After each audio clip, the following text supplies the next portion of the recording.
Ito yung press conference para doon sa developments ng Gened-1.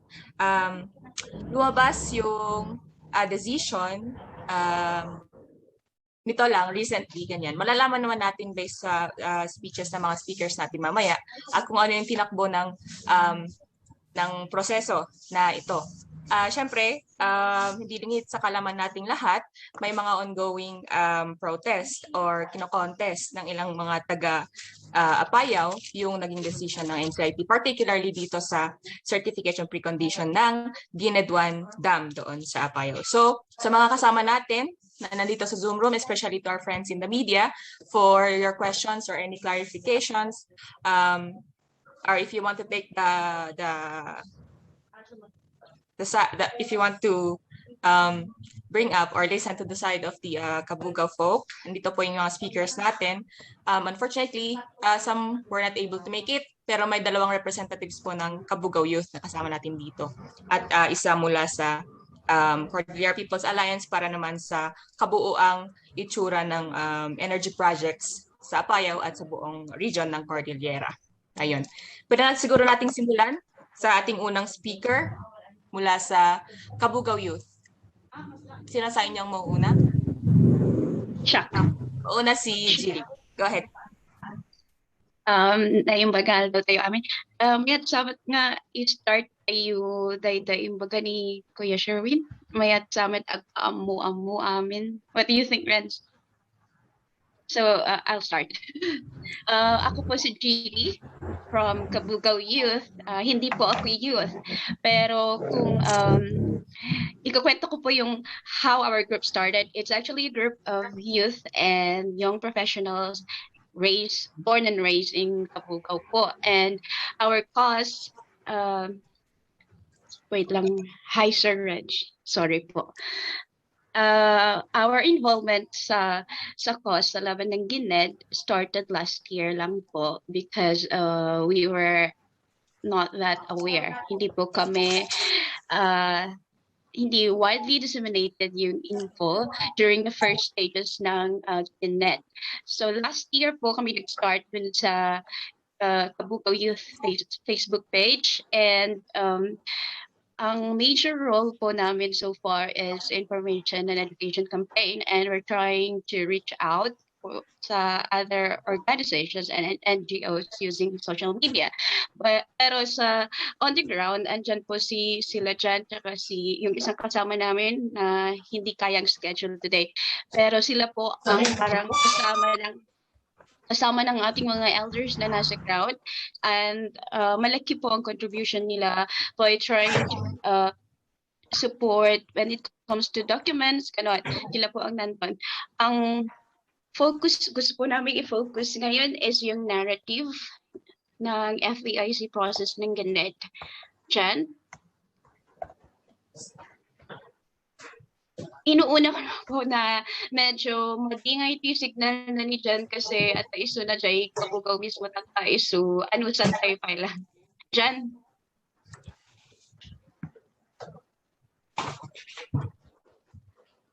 Kaya? Jan? Good afternoon, everyone. Clear po ba yung sound, yung audio? Yes, klaro narinig. Go ahead. Okay. So, siya ni John Alexis. I'm John Alexis Lapas. I'm an authorized IP youth leader. Iti may isa nga barangay nga affected dito yung project. Ngayon, i-present ko ang timeline ng FPIC process ng Gened-1. So, the FPIC process started April 7, 2017 with the first Community Consultative Assembly. It was followed by the second Consultative Assembly April 28, 2017. Noong February 4, 2019, during the first consensus building and the decision-making of the IPs, nagresulta yung consensus building or yung decision making with the first rejection or the resolution of non-consent. So afterwards, the proponent filed for a motion for reconsideration, and it was granted by the um,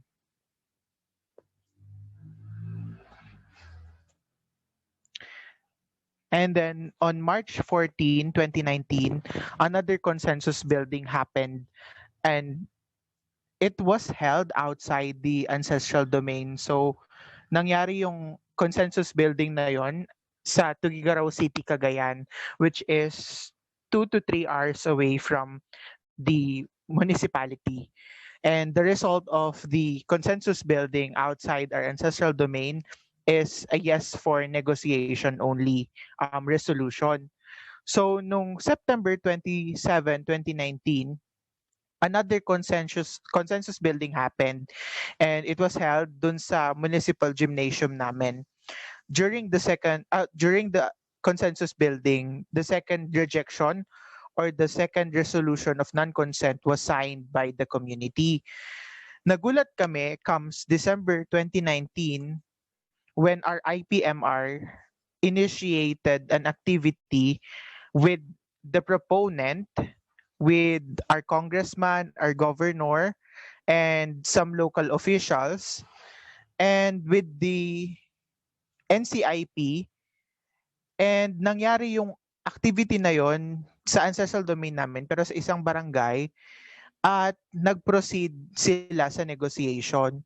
So parang ang nangyari during that activity is na-resolve nila yung second resolution of non-consent. Resolve nila yon with the presence of, sabihin na lang natin na influential people who can manipulate the process, at nagtuloy-tuloy yung negotiation. So after December 20, 2019, comes January 16, 2020, a negotiation again happened outside our ancestral domain, and it was held in Ivory Hotel, Tuguegarao City. So after that, nagkaroon ulit ng negotiation noong January 31, 2020 sa Badwat, Kabugao, Apayao. And noong February 19, 2020, nagkaroon ng review ng draft MOA. Pero the review was initiated by the LGU. Hindi siya part ng FPIC process mismo.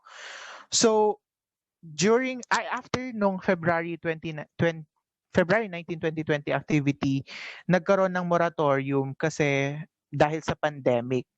So, after that, December 5, 2020, dun na nag-start yung participation namin actually na Kabugao Youth sa process.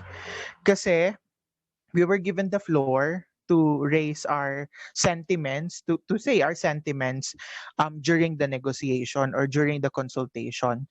So after the December 5, 2020, nagkaroon ng signing of the third community resolution na wini-withdraw na yung consent, and that we are not giving consent talaga to the proposal.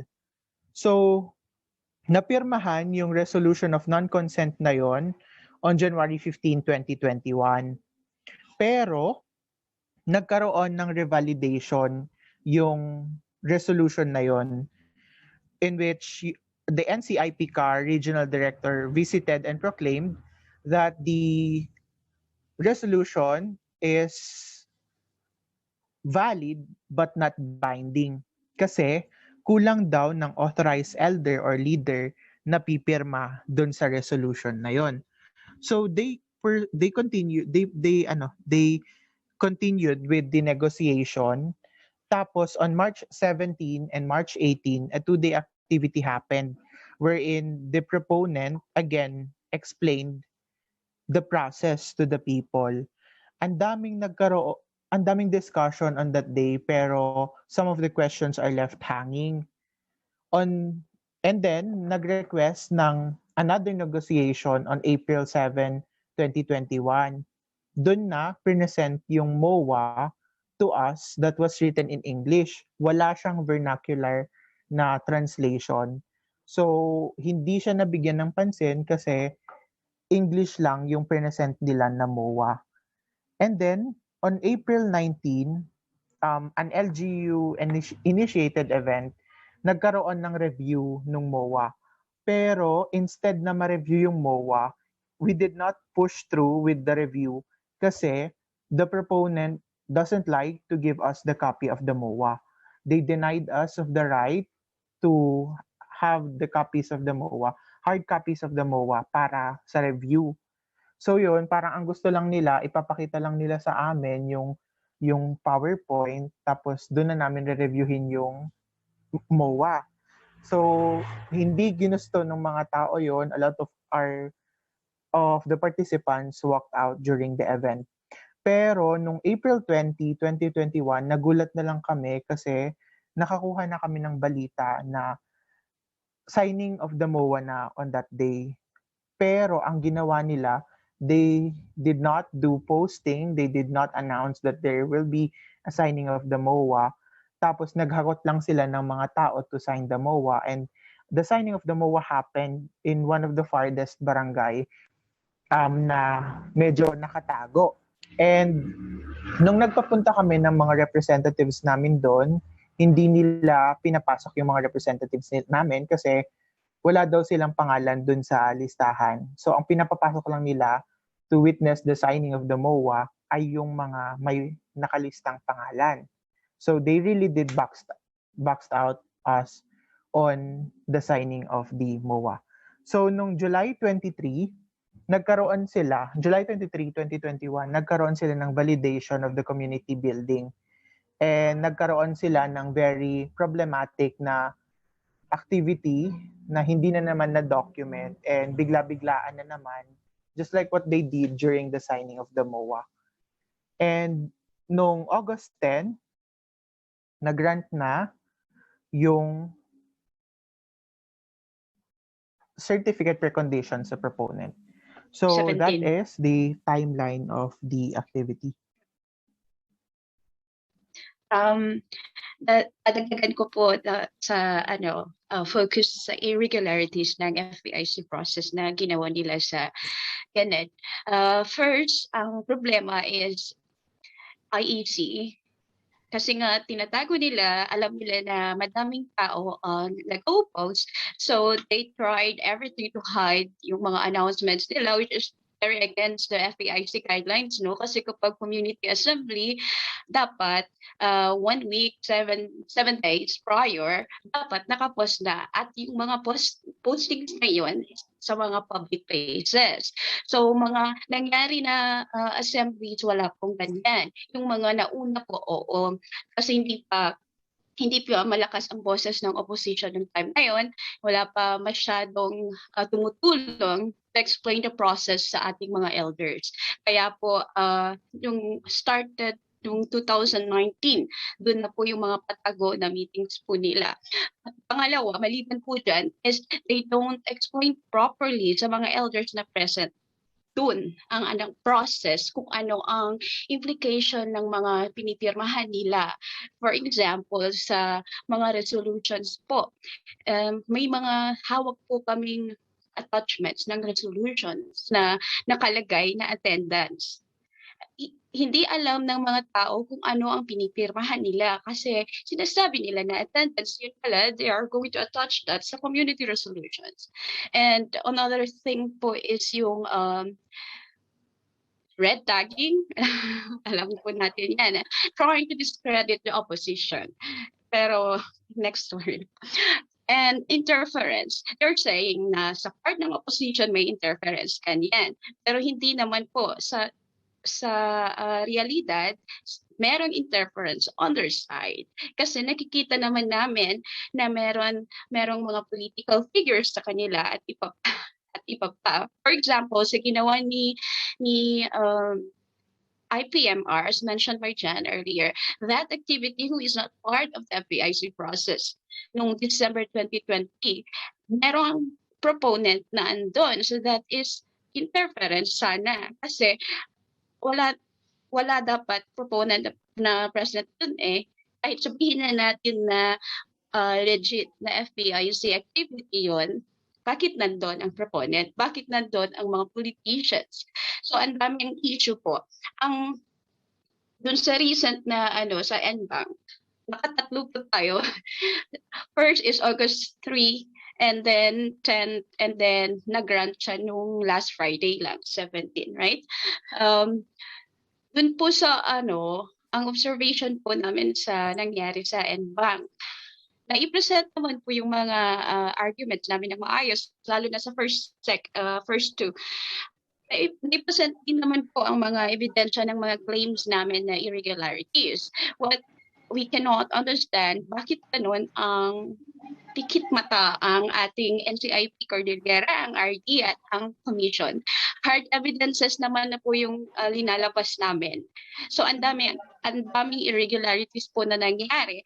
And we want them to know na hindi sa against ang opposition sa development. We do want development for our town, but not at the expense of our ancestral domains. And this, kung talagang for development po sila, why is it so big?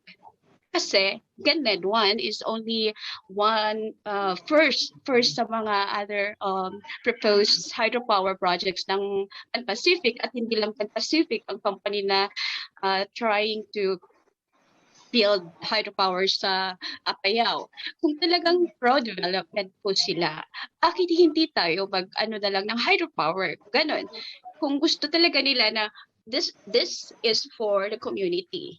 Kung ito para sa Kabugao talaga, edi try po nila yung mga hydropower. Kasi ang Gened-1 pa lang, 150 na. Paano na lang ang Gened-2? Mas malaki po. That's why we're trying so hard to oppose this. Kasi for us, this is setting precedent eh. Pag pinayagan na natin ang Gened-1, tuloy-tuloy na yan. Ano na lang po matitira sa amin? Ang liit-liit ng Kabugao. Nitsi?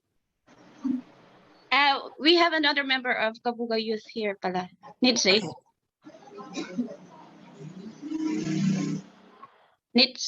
Nitsi? And introduce yourself din before speaking. Is she here? Is she in the room? Andito siya.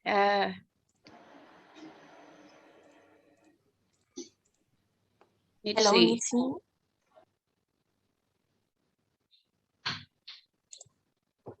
Nitsi. Narinig niya pa tayo? Oo, ata. Okay. Hello? Nietzsche, pwede po mag-unmute? And then on-cam na rin po. Jan, may dagdag ka pa? Ayun. Anyway, kung may papahabol man yung speakers from the representatives ng Kabugao Youth, you can raise your hand later or you can send a message to the chat box. Babalikan po natin si Miss Nietzsche mamaya pagka baka meron siyang pagdadaan ng technical difficulties. So yan po speakers or representatives from Kabugao Youth, Miss Jelly Carl and John Alexis. Yung susunod nating speaker naman para pakinggan natin kung ano ang kalagayan or ano na ba ang itsura ng Apayao or mga energy projects, proposed energy projects sa Apayao. Mula sa Cordillera People's Alliance, si Josephine Longib.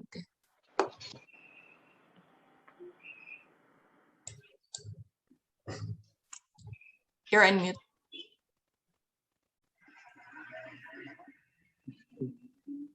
Okay na? Hello? Yes, we can hear you now. Go ahead. Okay. Sige. Ako si Josephine Longid mula sa Cordillera People's Alliance. A concerned citizen of Apayao kasi taga Apayao ako, although Connor nga. Hindi na siguro ako mag-focus dun sa kasi nasabi na lahat ni na Gilly and John yung process nga ng improper na process ng FPIC at yung iba pang matters related doon sa Gened-1.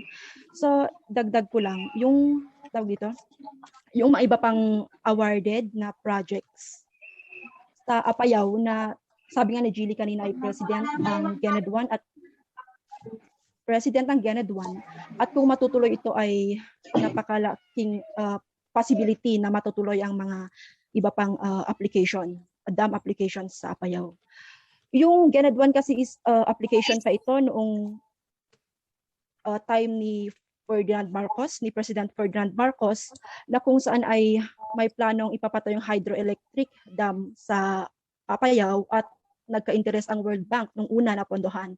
Ngunit umatras ang World Bank hanggang sa nagka-interest ang Japan International Cooperation Agency, hanggang sa napunta sa Japan Bank International Cooperation, at noong time ni Arroyo ay pumapel ang DOE or Department of Energy upang ipatupad ang dam project na kung saan dito na nabuo ang Gened-1. Noong una ay 600 megawatts ang proposal para sa Gened-1. Ngunit dati pa nagkudkod dagiti LGU na nakita da nga it's very dangerous para kadagiti umili ti Kabugao, para kadagiti umili ti Apayao. Kaya napataod yung 150 megawatts Gened-1. Hanggang nga sa kasalukuyan, no, mas malala ngayon sa time ni Duterte dahil nga sa implementation ng Build program niya, na kung saan ay dito nga nakatusok iti implementation iti uno proyekto para iti Gened-1 na hinahayaan niya or palubusan na dagiti foreign companies nga tawag dito puunan kadagaran siya kadagiti 9 sigudan nga daga dagiti 9 sigudan umili at diyan nairaman iti Apayao. At ang Gened-1 or Gened Dam kung nanto ilaan ay ang pinakamalaking proposed dam sa buong Pilipinas. So ano na ang mangyayari sa Apayao kapag ganun. Bukod pa doon ay bukod nga sa mga problema doon sa process, no, ng panag-ala iti FBI City Umili, ay may mga iba pang dam na application sa Apayao. Tulad ng Gened-2, which is dahito ket may patakders, boundary iti Kabugao and Kalanasan. The Kupis Hydro, the Pudtul 1, Pudtul 2, the Apayao 7, ito na yung 35 megawatts na application ng SN Aboitiz Power. So, napakadelikado, no, para sa mga umili iti Apayao no dagiti ket maipatungpal dahil nga wala pa ngang dam sa Apayao ay nakakaranas na ang mga umili ng sedimentation and siltation kasi weak naman talaga ang lupain ng Apayao, although very productive nga pagdating sa agriculture, very productive amutimot data, and Apayao is one of the very rich biodiversity area nga panpanakol iti Pilipinas. Ya, ada mabirukan ti rita dagiti makuna nga species nga hanya makita kadagiti kabangibang nga probinsya. Dagiti Philippine eagle, plant species kanda dumapay. So anya ti mapasamak no maipatuloy dagiti nga dam.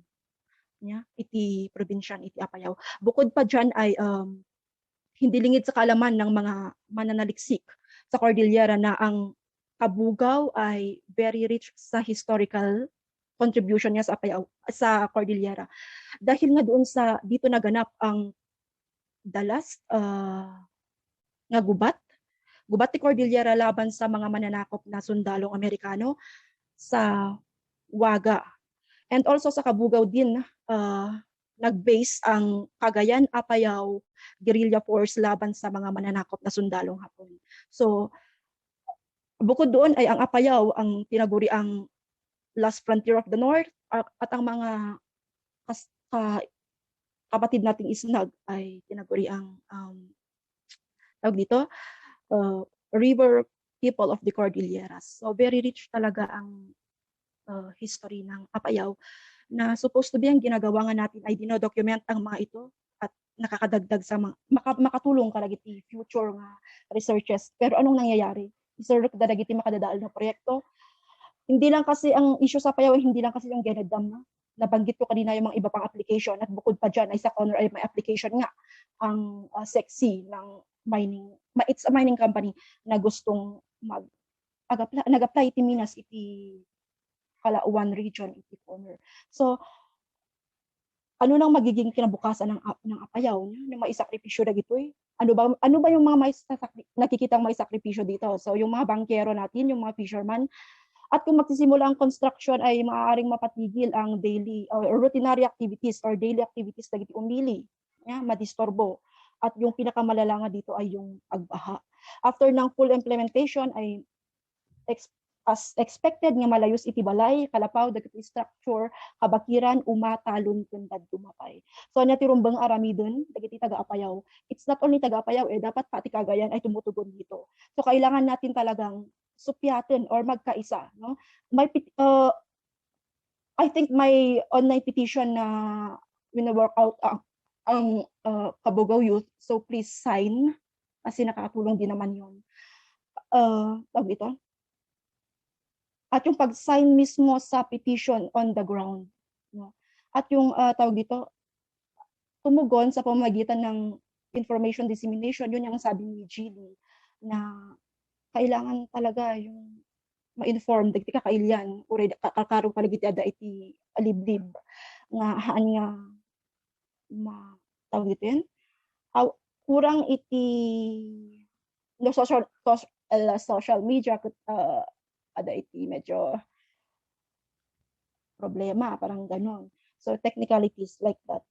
Ano pa ba? So, yun, sana ay magkaisa at tumugon para hindi na matutuloy ang Gened-1. Hindi lang Gened-1, yung mga iba pang proyekto ng hydros and dams sa Apayao. So, mas yun naman.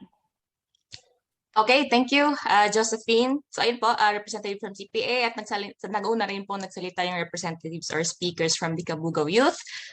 Just to synthesize, so they were able to raise yung kanilang mga nakita na flaws doon sa process ng FPIC, and na-raise na rin po nila yung kanilang concern dito sa proyekto na ito. And then yung huling speaker natin, she quoted the importance or kung gaano kahalaga ang Kabugao, ang Apayao sa buong bansa at syempre particularly para sa mga kapatid nating katutubo na isnag na natives doon sa lugar.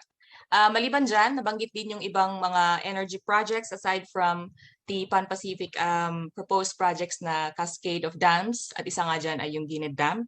Meron din pong iba pang application ng energy projects in Apayao, like those from San Miguel Corporation and SN Aboitiz. Ayun. So I hope you're able to, most of us were able to hear those points raised by our speakers. And before anything else, sorry po, nakalimutan ko palang magpakilala kanina nung start ng ating press con. Ako si Renjin Kuyok mula sa ang moderator ngayon.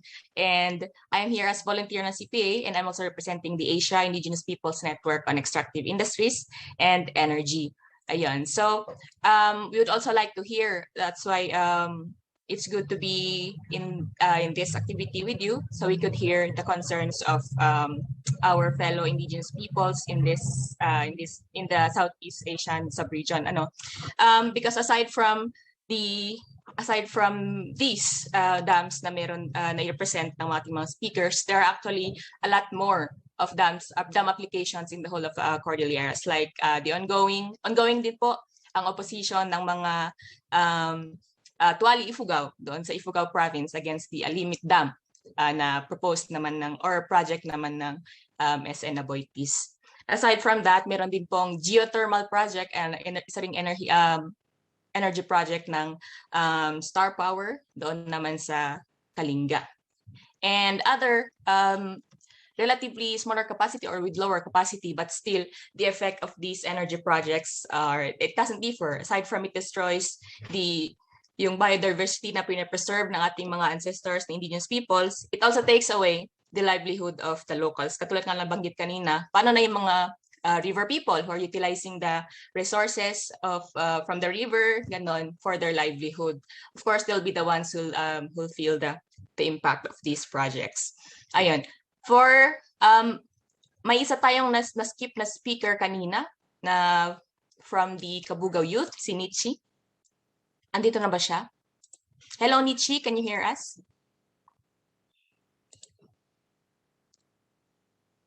Nichi? Mukhang nahihirapan pa rin siyang makapasok dito, no? Bulan Batidam. Ganun ba yun? Yes. Ayun po, may nabanggit ka kanina ng mga speakers natin, it's interesting about their perspective on developments. Anyone from the people here in the room, in the Zoom room, and also particularly from our friends in the media, meron po ba kayong gustong itanong sa ating mga speakers? And isa pa, hindi ka nabanggit pala, we're also live on Facebook sa Facebook page ng Cordillera People's Alliance. Baka may mga nag-comment doon may mga gustong tanong, please comment doon sa comment section at itatanong natin dito sa ating mga speakers. The floor is open for questions na po.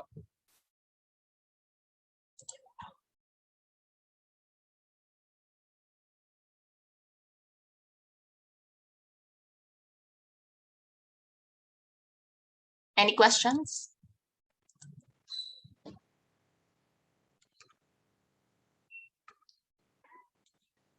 Perspective on developments. Anyone?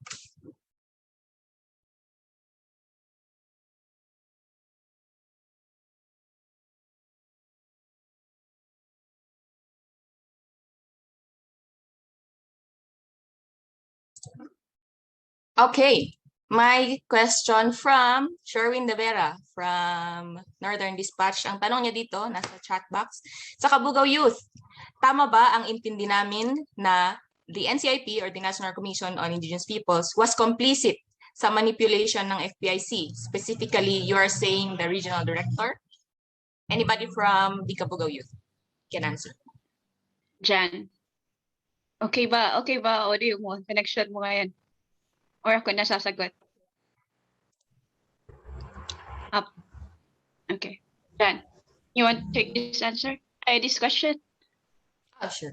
The question, tama ba ang intindi namin that the NCIP was complicit sa manipulation ng FPIC process? Specifically, you're referring to the regional director. That's what is in the question.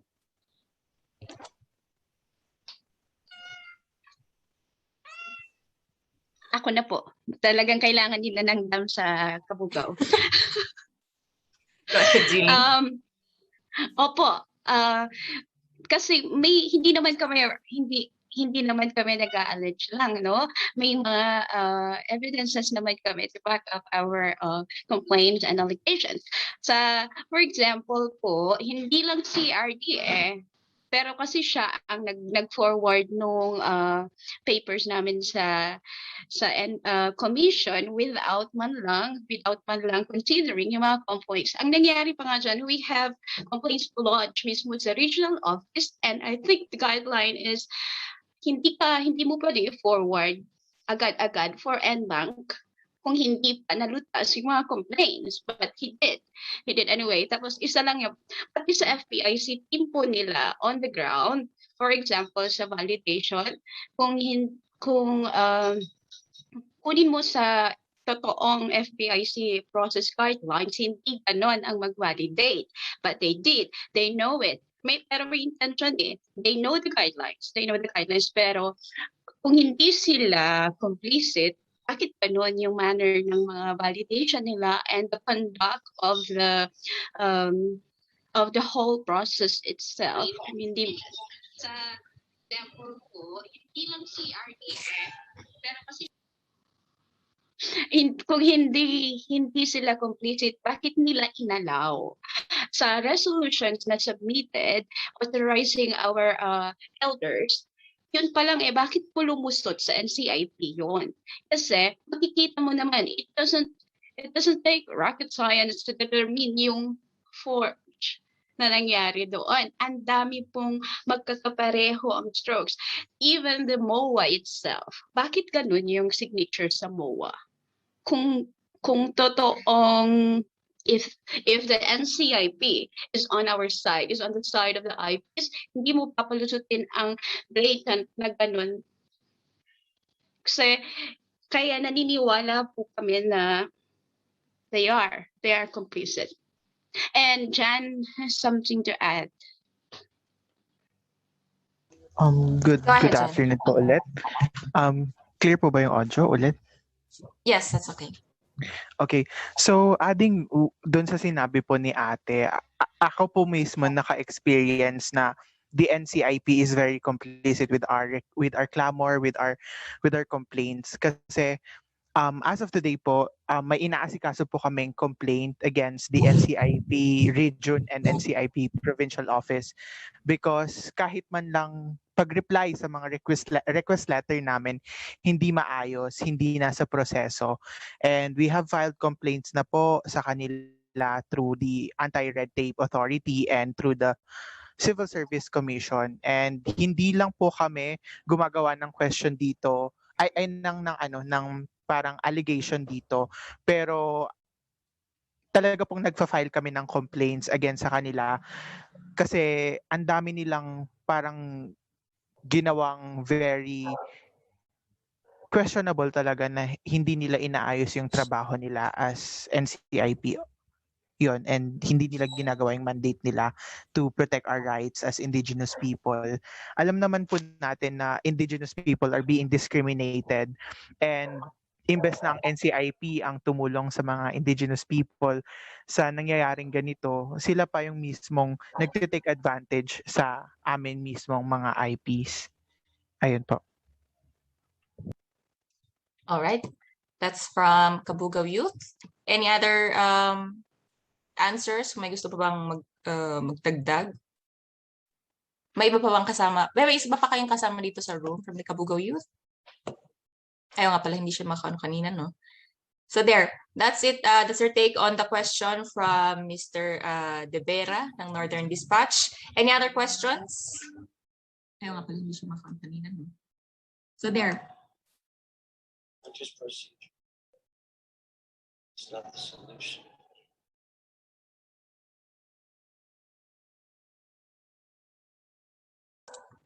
Ayan, may follow-up question.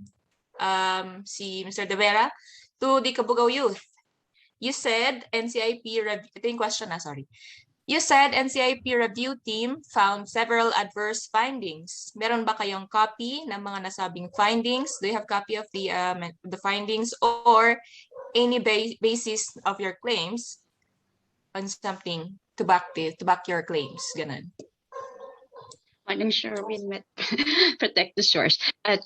So sa dalawang naunang NBank po, present naman po ng commission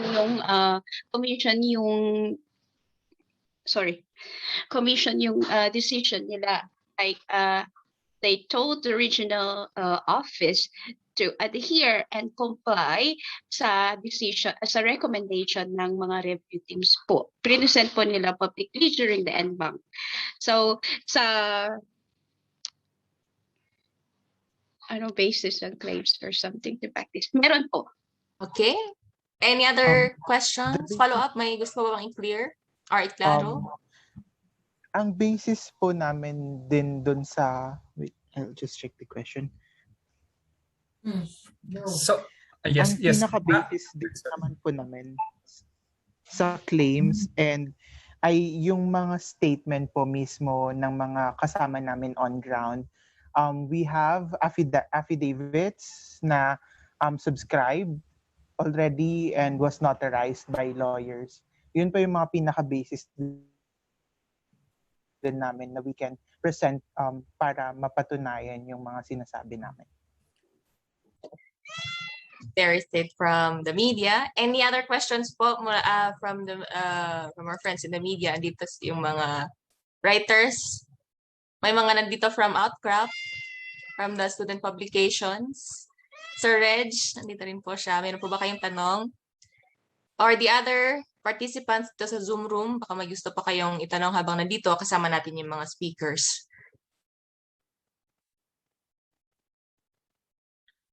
You can raise your hand or send your questions through the chat box. At sa mga Facebook viewers natin, you can comment down your questions and we'll read it dito sa Zoom.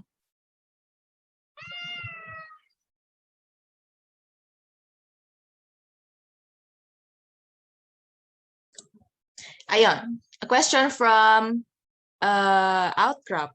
Aside from active campaigning, what are the next steps of the community to stop the structure of Gened-1?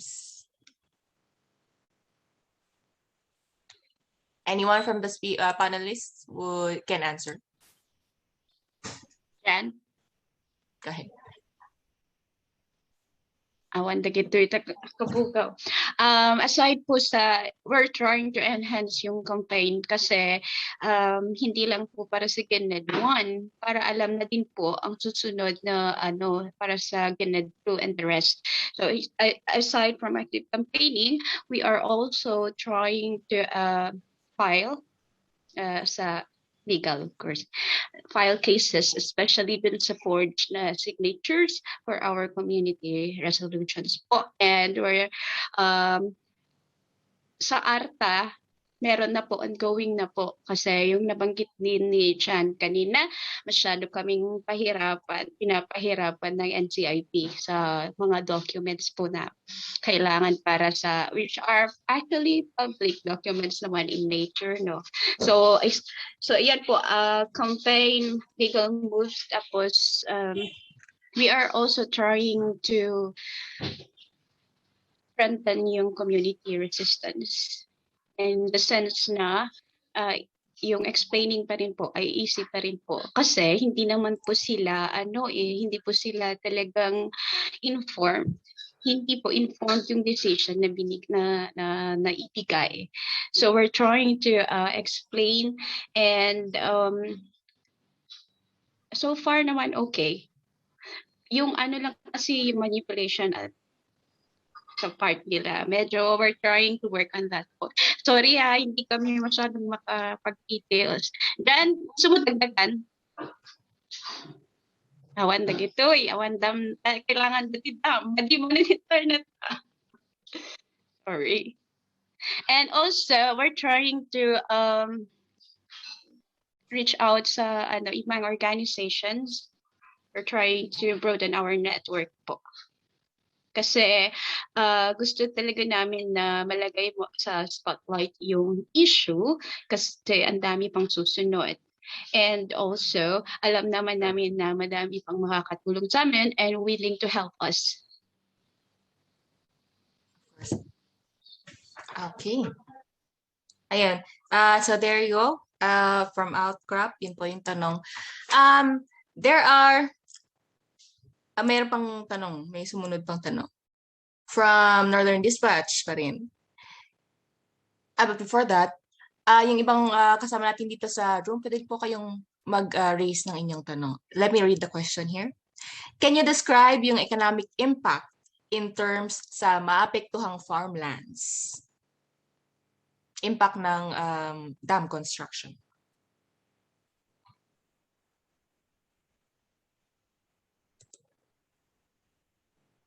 Siguro pwede rin yung panelists natin from CPA kanina na nagbanggit doon sa livelihood impact. Yes.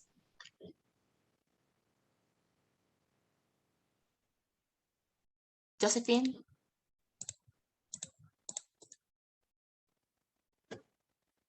Hello?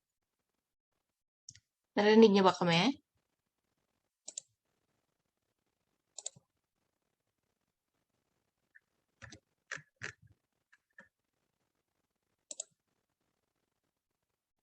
Josephine? Pen? Nakamute ka. Nagsasalita ba siya? Nakamute?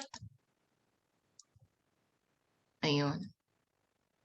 So, ang tanong nila ay, if you could describe the economic impact in terms sa maapektuhang farmlands and then elaborate on, yes, nabanggit kanina yung red tagging.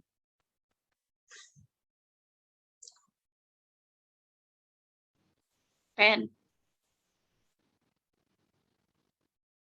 Okay. Sa agri po. Okay. Habang inaantay na lang si Pen. Pero mas okay sana kung siya sasagot. Kasi meron ata silang survey. Ay, alam nila yung numbers. Ganun. Meron po kaming pinoblish noon, not attachment ng MOA, na list of affected households and agri-land po. Ang laki po ng maapektuhan in terms of agri-land sa ating Gened-1 pa lang yun. At mali-mali po yung sinabit nila na listahan. Ang dami pong wala. Yun po ang magiging basehan nila Let's just say na matutuloy ito, yun ang magiging basehan nila sa compensation nila. Ang daming walang pangalan sa affected household and agricultural land. Kasi ang survey na yun is back in 2017 pa ata. Tapos, hindi siya validated. Again, walang process ng validation. Ngayon, ang clamor po ng ating mga dagijay kailyan tayo lalo dagit adaday kwa farming ay agri sector kat kwa kasi ginagamit nilang rason is irrigation. Alam naman po natin na isa talaga yan sa mga pangbenta nila. Ang naririnig po natin from our farmers ay Kabugao, ayaw po talaga nila kasi maliban sa nakita kasi nila yung compensation sa MOA, agricultural land. Hindi po sapat yung compensation na yon para sa ating mga farmers. At maliban dyan, alam po natin na as IPs, hindi tayo, sa amin ewan ko sa ibang grupo, pero sa amin kasi hindi naman uso ang tax deck noon or alam mo yung land titles, yun ang isa sa mga burden na pinapasa nila sa amin. It is our burden. It is the burden of the farmers to prove their ownership. Isa pa yun sa problema sa ating mga apektuhang farmers kasi wala naman silang land titles kasi para sa ating mga IPs, it's pasa-pasa sa generation to generation, right? That's how you pamana ang lupain sa ating mga IPs. Wala pong ganoon. Ngayon, ang problema sa invest na inayos nila yung validation, sabihin na natin na matutuloy ang dam na yan, yung MOA, hindi sapat na compensation. Hindi sapat yung compensation na nakalagay doon. Maliban sa mali-mali na nga, kulang pa yung bayad nila. And of course, our farmers are really opposing this kasi ayaw nila ng, they're saying na livelihood, pero at saka ma-enhance ang agri sector ng Kabugao, pero hindi naman nila naiintindihan kung ano talaga ang gusto ng ating farmers. Maliba. Para sa kanila kasi okay lang naman na they will farm as long as the government will help them and provide programs sana to support them. Hindi po sa ganito. Pen, can you hear us? Please unmute and turn on your camera. sa TFIP question.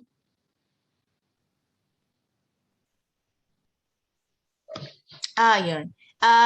May isa namang ni-raise na dito. Mula sa TFIP or Task Force for Indigenous People's Rights sa Pilipinas, Ms. Angelica Campo, para sa Kabugao Youth at CPA Apayao, maaari po bang manghingi ng media kit ng mga land rights violations, development aggression projects in Apayao? Siguro ang pwedeng may provide ay kung sa amin yung primer on the Gened-1, since we're also being furnished with a copy. If yung dito naman sa Kabugao Youth, if we can also provide statements or press releases as well as to the media people. Nga pala, kasama natin sa Zoom room mula sa PIA, si Sir Reggie Kawis. Nandito siya sa room from State Media. Hello, sir. Kung may question po kayo, kindly send it here through the chat box or raise your hand.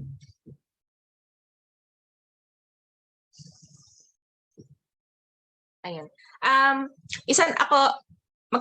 Tanong din ako as this is one of the information that we'd like to collate din sa IPNI, the Asian Network for IP.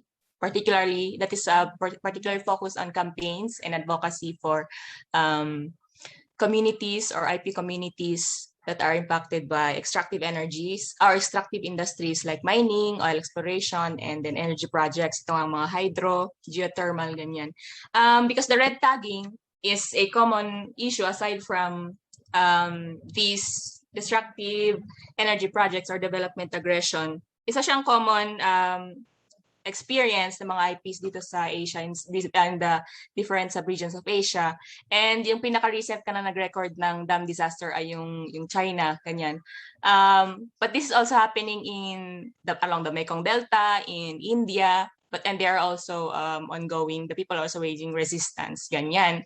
And it's the same thing. They're being maligned about because of their advocacy or because of their opposition to this yung pilit na pumasok ng mga corporations sa kanilang mga ancestral domain, no? And these are usually perpetrated by either the proponents or the company security forces, yung sa red tagging, harassment sa kanila. And it's the same experience here in the Cordillera. But in the case of Apaya, we're curious as to where does it usually come from, yung ganitong attacks, yung red tagging or yung, alam mo yun, intimidation.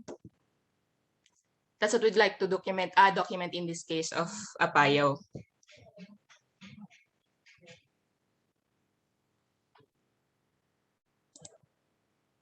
Renz, Yes. dagdagan ko nga lang yung sa sinabi mo na intimidation at saka harassment kasi nung nag-release ang NCIP sa Facebook page nila ng statement, they mentioned it, na the opposition are harassing and intimidating the Isnags. Like, klaro lang po namin, we are Isnags. Why should we intimidate? Yung mga kasama po namin na elders and other community members na sa opposition group na nasa ground, they are Isnags naman po. And we do not resort to intimidation. Actually po, kami naman, ang grupo naman po ang na-intimidate. And sila ang nagre-resort na sa harassment. Sabi ng isang elder namin na nasa poblasyon, nasa sentro, tama, and I agree, and the group agrees. Sabi niya na kung kilala niyo talaga ang mga taga-Kabugao, lalo na sa poblasyon and other surrounding barangays, then you know na we don't tolerate violence. Kaya yung sinasabi po ng NCIP sa Facebook, sa press release nila na we are intimidating our elders, hindi po totoo yan. Actually, we are trying to help them. We're trying to empower them. Sa tanong po ni Jomay, data po, wala po so far. We're trying to get an executive summary po nung yung environmental impact po. Ang nasa amin lang, hindi ko po alam sa CPA sa Apayao ha, pero sa KY po, ang nasa amin na document regarding environmental livelihood, DI lang distant affected. And we're trying to get a copy of the environmental impacts, yung executive summary po niya. Sorry. Alright, ayan. So dito sa mga request, no, na mga materials, kindly provide din po yung inyong mga email address or how can the speakers send you these resource materials.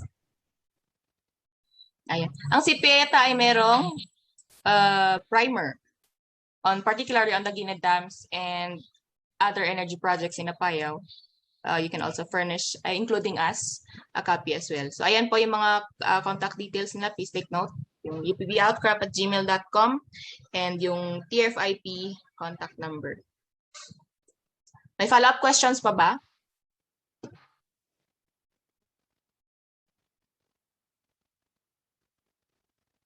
Let me check dito sa ating Facebook Live. These are their comments.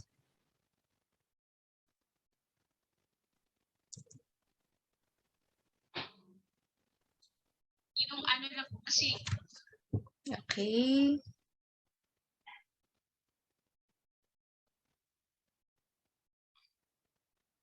Actually, there are a lot of Kabugao folks watching dito sa watching the live. May tanong from my colleagues sa AIPNI, sa Asia Indigenous Peoples Network. May tanong ba to or stay comment? Sabi niya, aside from the violations sa FPIC process, magandang tingnan din siguro ang impact assessments like the yung environmental and social impact. Social impact, ibig sabihin kung ano yung epekto ng proposed project sa kaayusan ng community, yung pakikitungo ninyo sa isa't isa sa ulid na community, ganyan. So maybe also conduct independent impact assessment and use the findings for advocacy. Yes, maybe this is where the networking effort can help as well. Yun. Regarding po sa, dagdag ko po sa sa social impacts, sinasabi ko to as personal observation sa nangyayari. Ang ang greatest, not greatest, pero ang pinaka na impact ng dam, wala pa nga, hindi pa napapatayo, is the division within the community. Sobrang nakikita po yung division. Ang liit-liit po ng Kabugao for this friction between and among sa IPs po. Yan po ang nakikita kong social impacts na ang pangit po. Kasi we have agreements naman on other issues, pero dito kasi iba ang dami na pong outside interference Hindi na, kasi sa atin, sa kultura natin, kahit naman sa ibang IPs, when you have disagreements, you talk among yourselves, right? Pero ito kasi ang dami na ring legal na complications. Kasi may mga outsiders at the same time, sa community members din mismo. Meron tayong mga kagrupo ni Pan Pacific doon sa community mismo. So yun ang pinaka sa social impact sa akin. And the rest, of course, ay given how big the project is at sa mga susunod pa, malaki pong impact ang hindi lang sa environment natin, kundi pati sa social and livelihood po. Ayan. If I may read other comments dito sa ating Facebook Live. May tanong kanina regarding yung scale ng impact ng Gened Dam. This is from Santos Mero, Vice Chairperson ng CPA. Gened-1 will submerge villages of Bulu, Magabta, Poblacion Kabugao, parts of Balag and Waga and other barangays, and this will compel the people to dig and transfer the graves of their ancestors if burial grounds are affected by or will be inundated by the dam. They will have to transfer the graves. So that's the comments coming from Facebook. May follow-up ulit from TFIP. Aside from the NCIP statement, may ibang incident pa ba ng harassments at intimidation sa Kabugao Youth at sa communities that's opposing Gened Dam? So your experiences, Kabugao Youth. Community po, isang nangyari nun sa MOA signing. I think that is already like harassment din po. Yung pagharang sa ibang representatives namin, nung narinig namin na may MOA signing na nangyayari sa isang barangay, nagpadala po kami ng representatives pero hindi po sila pinapasok. May checkpoint po. Tapos yung sa Kabugao Youth po mismo is the red tagging po. And ang kasi ginagawa nila publicly, for example, sa N-Bank, sa harap po mismo ng commission at ng publiko, they are mentioning our names. Tapos ibang elders namin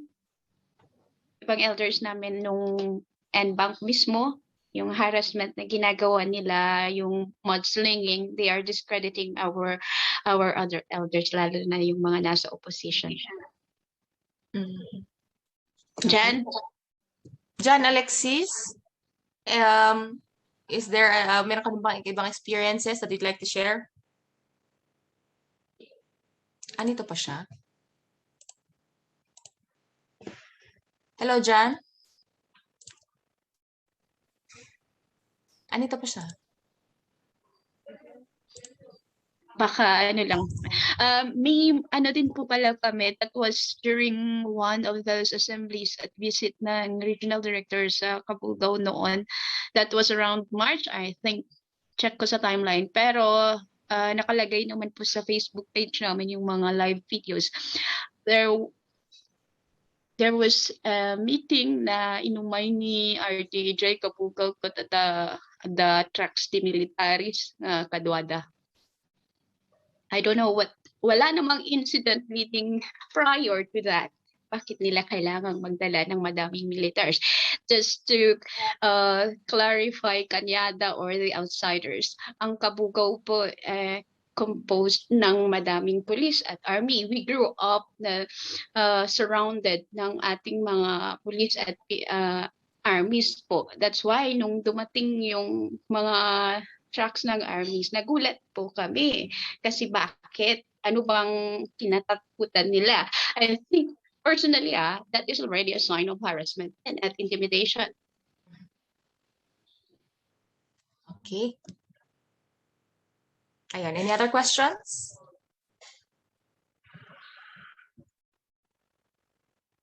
Kasi kung wala na, may we hear it one more time from the speakers? Any other closing statements? We can start with Kabugao Youth. Mukhang wala na yung, hindi na makakonect ulit yung CPA. So you can go ahead, Jilly. Jan, Nitsi? Hello po.